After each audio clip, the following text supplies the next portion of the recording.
Assalamualaikum warahmatullahi wabarakatuh.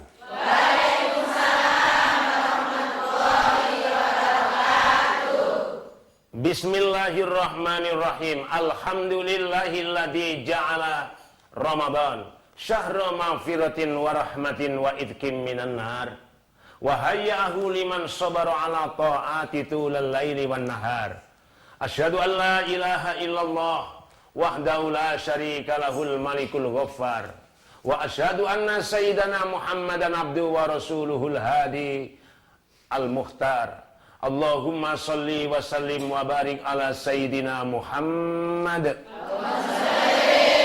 wa ala alihi wa ashabihil ahyar. Penikmat Malang TV, kita diperintahkan oleh Rasulullah melakukan 3 hal yang diridhoi Allah, dan kita diperintahkan juga untuk menjauhi larangan 3 hal yang dibenci oleh Allah dan Rasulnya. Qala Rasulullah sallallahu alaihi wasallam, innallaha yardha lakum salasan wa yardha lakum wa yakrahu lakum salasan.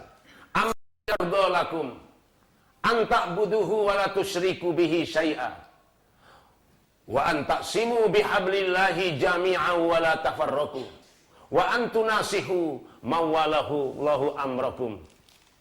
Amma yakrahu lakum qila wa qal wa kasratus su'al wa idha'atul mal al hadis au kama qal. Nabi mengingatkan, Allah itu ridho kepada kita semua apabila kita melakukan 3 hal. Apa? Nomor 1, kita hidup di dunia hanya menyembah Allah. Nomor 2 adalah kita rukun tidak bercerai-berai. Dan yang nomor 3, senantiasa nasihat menasihati. Adapun yang dibenci oleh Allah, nomor 1 adalah qila wa qal. Kakean ngomong gak manfaati, banyak omongannya. Ini biasanya orang yang doyan omong-omong itu orang laki-laki. Orang laki-laki Masya Allah doyan omong. Nek wong wedok-wedok luwih kulino. Sik wong wedok-wedok sembarang kali diomongi ngono, jajan metu sak kerdus diomongno. Masalah ondo-ondo kono wong. Pastel cilik-cilik sok kono wong. Ngene iki lek gaya apa? Ngilokno lek gaya apa cilik-cilik ngono mbek diimplok-implok. Plung. Sembarang kali diomongno. Lek wong lanang-lanang gak tahu ana onde-onde metu ngomong. Ana lepet ngomong, ana lepet metu gak tahu ngomong, meneng tok roro sak kerdus amblas.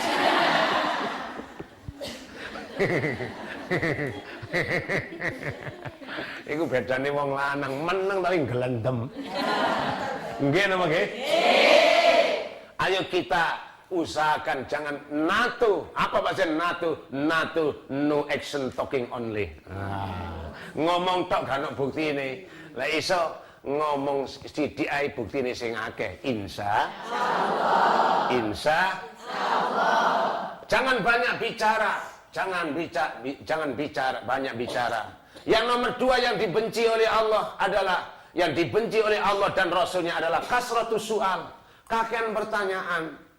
Pertanyaannya itu tidak semata-mata karena kurang jelas. Nah, ibu-ibu takut kurang jelas wajar, tidak apa-apa. Tapi ada orang bertanya itu tanpa mempersulit dirinya sendiri. Ada orang bertanya menjatuhkan orang yang ditanya. Ada orang yang bertanya niatnya memojokkan pada orang lain. Ini yang dilarang oleh agama. Waktu Nabi Musa masih hidup, umatnya diperintahkan untuk berkorban menyembelih sapi. Takon, sapi ini sak piro Nabi Musa? Gede ini sak pinten? Ya rada dhuwur-dhuwure sak piro? Takokno. Warnane apa? Warnane kuning. Kuning ya apa? Kuning kaya kudunge Bu Maimunah itu kan.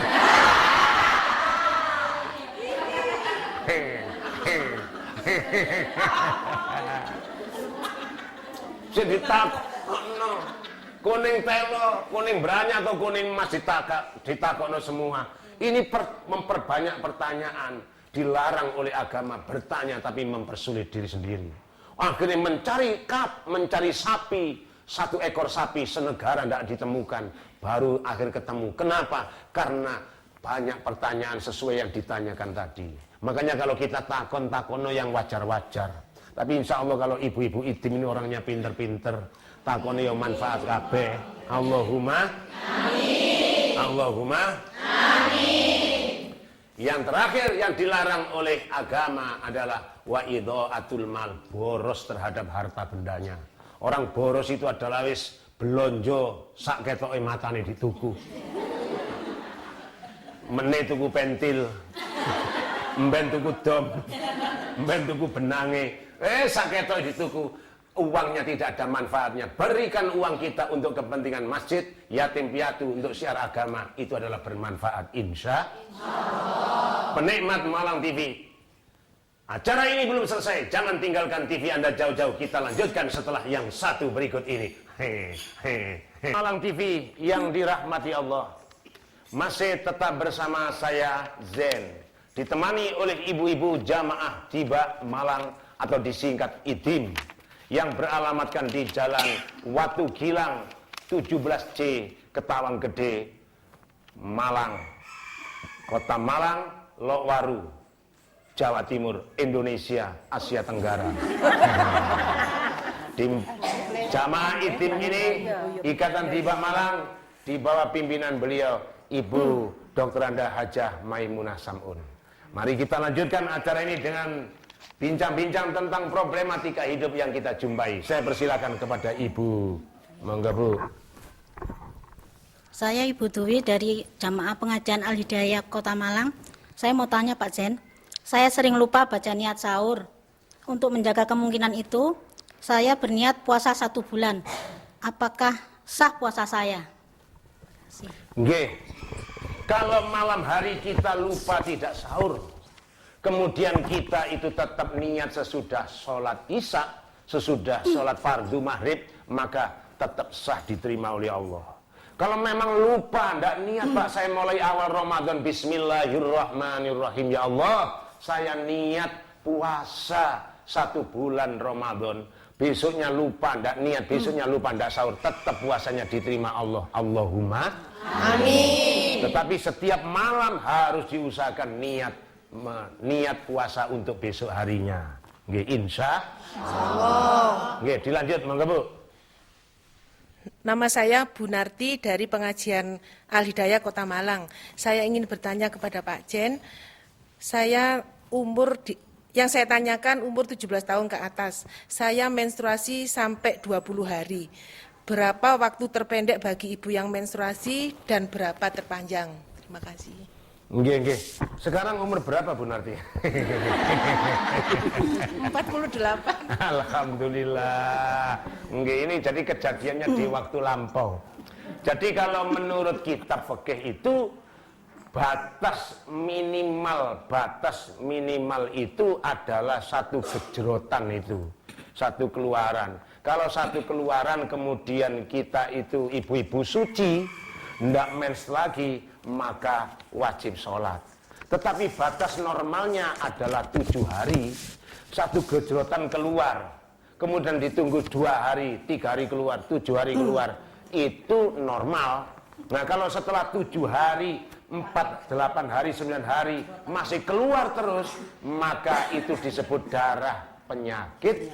Waktu 8 hari itu kita wajib sholat, kita wajib ibadah seperti biasanya. Caranya bagaimana, Pak? Sebelum ibadah kita harus menutup, jangan sampai netes. Kalau keluar, Pak, tetap sholat kita diterima oleh Allah. Jadi batas normalnya itu 7 hari itu, batas paling sedikit 1 hari itu, gitu. Begitu. Oke, terima kasih. Dilanjut, monggo. Bu, monggo.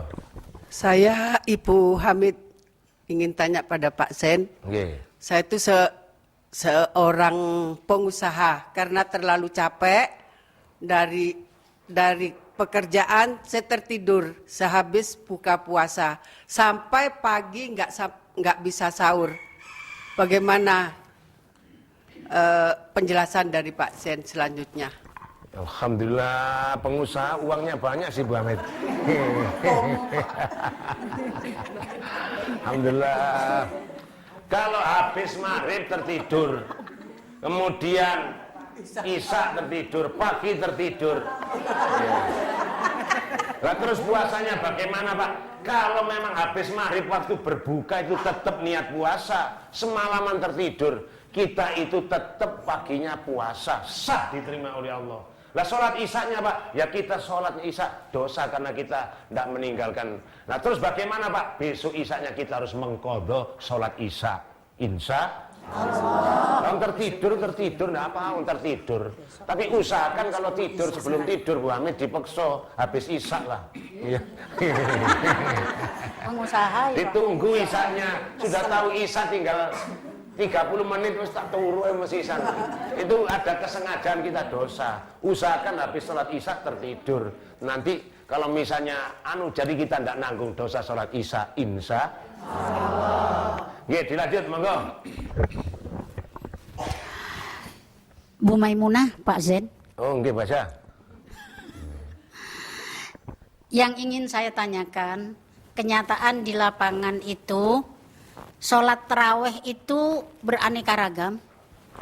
Ada satu tempat yang melaksanakan taraweh itu 23 rakaat. Ada juga yang cuma 11 rakaat. Jumlahnya saja sudah berbeda. Tapi kadang-kadang yang 23 rakaat selesainya lebih cepat dari yang 11 rakaat. Pertanyaan yang kedua, apa rakaat yang jumlahnya banyak itu jelas pahalanya lebih banyak atau bagaimana? Mohon penjelasan Pak Zain. Nggih, terima kasih. Salat itu memang rakaatnya selisih salat tarawih. Ada yang mengerjakan 23 di Mekah itu sampai sekarang tarawihnya 23 rakaat. Ibu-ibu kalau melihat parabola bisa lihat. Kemudian di Madinah saya lihat 23 rakaat, ada yang 36 rakaat. Malah di Mesir itu rata-rata meniru panglima perang namanya Amr bin As, itu sholatnya 36 rakaat. Nah kalau kita sholat 23 rakaat, 36 rakaat atau 11 rakaat, itu yang benar yang mana Pak? Semuanya benar. Pokoknya kita ikhlas dalam hati kita. Jangan sampai kita bingung. Ya Allah Pak Zen, di genku mek 11. Di kono 36, di kene mek 23. Aku bingung. Aku bingung ngrasakno rakaat saking bingung imam bengi gak tarawih. Iya. Jadi yang benar yang mana? Yang 11 tarawih benar, yang 23 tarawih benar, 36 tarawih benar, yang enggak benar yang enggak tarawih.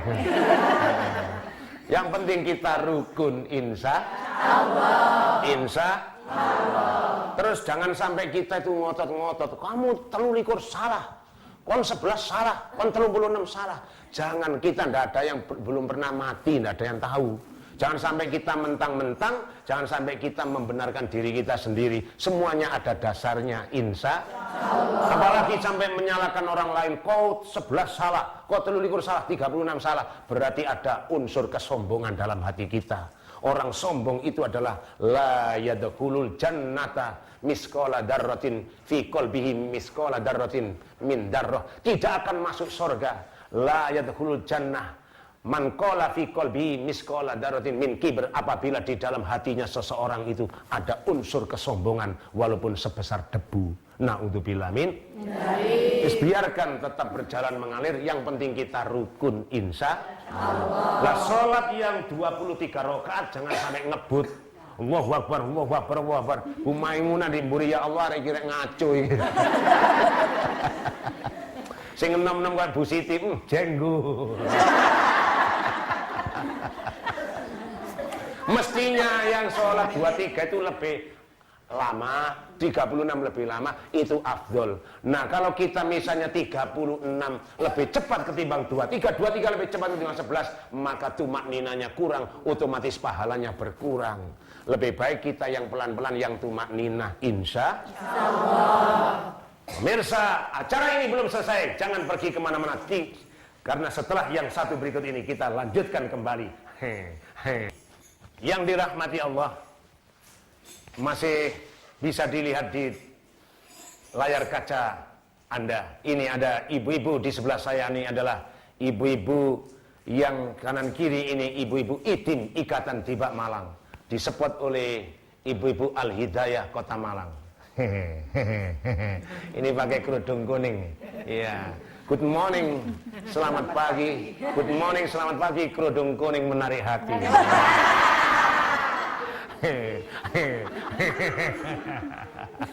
Ini IDIM di bawah pimpinan Ibu Dr. Anda Hajah Maimunah, Jalan Watu Gilang 17C, Ketawang Gede, Malang. Kita lanjutkan acara ini dengan bincang-bincang. Saya persilakan, monggo Bu. Nggih. Nama saya Ibu Kurniawati dari Jamaah IDIM Kota Malang. Saya mau bertanya Pak, kami dari ibu-ibu pada bulan puasa setelah selesai sholat subuh mengadakan tadarusan dengan pakai pengeras suara. Padahal saya pernah dengar suara perempuan haram kalau suaranya dikeras-keraskan. Bagaimana hukumnya? Terima kasih Pak. Nggih. Kalau suara wanita itu untuk baca sholawat, untuk membaca Al-Quran, untuk berdakwah, untuk pengajian, untuk syiar agama, niatnya tulus ikhlas, tetap halal diterima Allah. Kalau suara wanita itu aurat, itu adalah suara wanita yang nyanyi-nyanyi menimbulkan gairah seksual itu.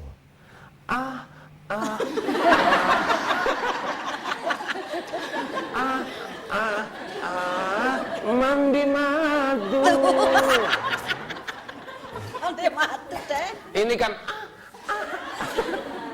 itu haram. Tapi kalau untuk baca sholawat, insya Allah halal dan diridhoi Allah. Allahumma amin. Dilanjut, monggo Bu. Saya nama Bu Piati dari Ikatan Dibak Malang. Yang saya mau tanya Pak Jen, bolehkah saya puasa karena saya musafir?